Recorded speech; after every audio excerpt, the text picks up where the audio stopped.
Hello everybody and welcome to another episode of Box Office Talk. This is the show where I break down what happened at the box office, see if my predictions for the top 5 are correct, and then make predictions for next week's top 5. So let's get right on into it. Last week I predicted that number 1 would be Jumanji, Welcome to the Jungle. Number 2 would be Paddington 2. Number 3 would be Insidious, The Last Key. Number 4 would be Star Wars, The Last Jedi. And number 5 would be The Commuter. And I got all 5 of my predictions wrong except for number 1, and it was only because that one was pretty obvious to figure out. And I mainly got these predictions wrong because one film that I thought was not going to be able to crack the top 5 actually cracked the top 5. So let's go over what actually happened. Number 1 was, of course, Jumanji, Welcome to the Jungle, making $27 million this weekend, only dropping around like 20%, adding to a domestic total of $283 million. And on the worldwide chart, I'm not kidding, it says it is sitting at $666 million. So that is very good for this film. It's getting closer to $1 billion each day, and though I don't really think it will be able to get to $1 billion before it leaves the top 10, like I think it is starting to die down just a wee bit.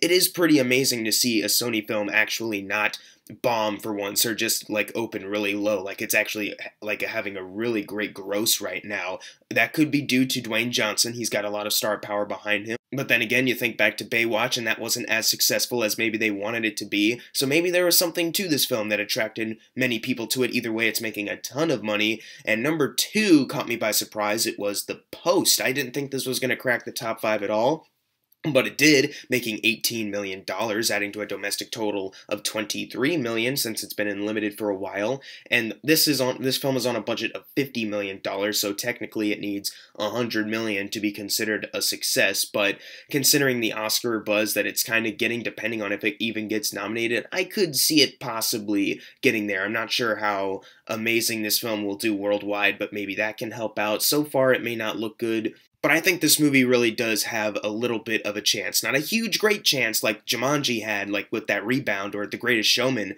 but I think this movie will at least get to at least $100 million considering the relevance and the subject matter and the awards recognition. Number 3 was The Commuter, doing a little bit better than I anticipated. It made $2 million more than the last Liam Neeson, Huame Colette-Serra film, Run All Night, but this movie still unfortunately opened really low with $13 million on a budget of only $30 million. Now, worldwide totals could possibly get them to a doubling point very fast, but there are no worldwide totals yet, so we're just going to have to go by the domestic numbers that we have right now. This isn't very uncommon because the last one they made didn't do that well. Unknown and Nonstop made like over $20 million on their opening weekends, but I guess that ship has just kind of sailed for Liam Neeson action films. I haven't heard the greatest things about this movie. I've heard like kind of mixed reception, that it's kind of bad, but some people are finding it entertaining. I haven't seen it yet, so I can't really comment, but Liam Neeson and Huame Colette-Serra have been known to make movies like this, and it seems like maybe they shouldn't be able to be doing this anymore because like Run All Night bombed, and this is technically another bomb so far at least. So I don't really know what's next for Liam Neeson and this director at this point. But number 4, we have Insidious, The Last Key, making $12 million, adding to a domestic total of $48 million, and on the worldwide chart, it is sitting at $92 million. Now, this isn't a huge surprise because the Insidious franchises are always on low budget, so when you see the worldwide and domestic numbers, they look so much better in comparison, but this is still pretty good for this film, almost at $100 million worldwide on its second weekend of release, so that's very good for this film. Maybe they'll actually consider making a Chapter 5 since the movie's doing so well. I'm not sure though, because there is that The Last Key subtitle, like they're promoting this as like the last film, but you never know. Transformers The Last Night is getting another film and a Bumblebee prequel, so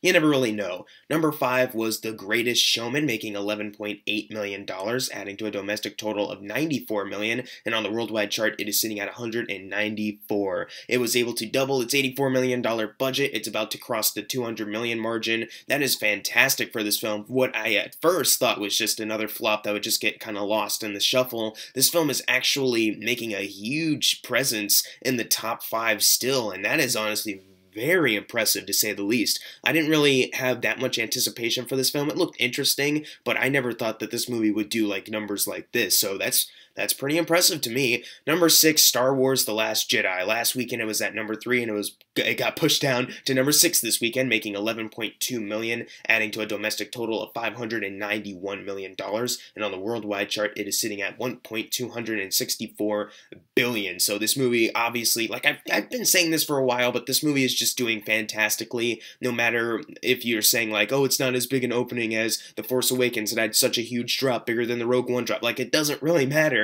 because this movie and any other Star Wars movie pretty much is just going to keep making a ton of money, and there's just nothing you can do to stop that unless you don't see it. But the entire fan base is not going to just not see a Star Wars film, you know what I mean? So moving right along to number 7, which is Paddington 2, which is also doing pretty well for itself, even though some people who only look at domestic numbers might not think that. It made $10.6 million here on a budget of only $50 million, and this is a lower opening weekend than the first Paddington film. Some people might be concerned by that, but worldwide, this movie's doing crazy. It's already doubled its $50 million budget, sitting at $135 million, so there's really no need to be concerned about this film's success domestically, because the worldwide numbers are what got Paddington, the first movie, the sequel, actually, if you really do look at it from that perspective. So this film's doing very well for itself. Number 8 was Proud Mary, the Sony film, unlike Jumanji, which is getting barely any buzz or promotion or anything. It just kind of got shoved out into theaters. It made only $10 million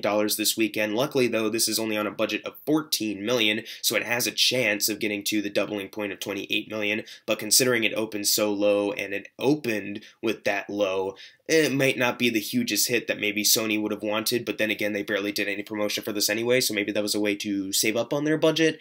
I don't know. Either way, this is just another film that is probably gonna get lost in the shuffle some way, shape, or form. Number 9 is Pitch Perfect 3, making $5 million this weekend, adding to a domestic total of $94 million, and on the worldwide chart, it is sitting at 162. The film's about to leave the top 10, but at least it was able to double its budget. I think they tripled their budget. They weren't able to get to a quadruple point of that budget yet, but it doesn't really matter. It's the last film anyways, and they got their money back, so yay for them. And closing out the top 10, Darkest Hour, making $4 million, adding to a domestic total of $35 million, and on the worldwide chart, it is sitting at $54 million. So it's actually $6 million away from doubling its $30 million budget. I'm sure that this little boost may have been attributed to Gary Oldman's recent win at the Golden Globes, so that's very good for this film. I'm glad more people are seeing it, even though I haven't seen it. I'm just glad that the movie is doing well, because I've heard great things about it, and though I haven't seen it yet, I wish it all the best. But now it's time for the fun part, the predictions for next week's top 5. Now I'm going to say number 1 will be 12 Strong,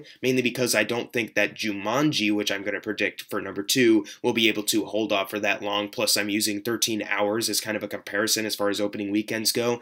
Then I'm going to predict number 3 is The Post, number 4, The Commuter, and number 5, Den of Thieves. I don't think this is going to be a huge opening, but it'll be like a moderate kind of opening. But what are your predictions for next week's top 5? Leave it in the comments below, and if you got your predictions right for this week, you're going to get a shout out right now. Unless you didn't get it right, then I'm sorry. And as always, thank you guys for watching. Make sure to subscribe. I'm Jackson Fulcher. See you guys next time.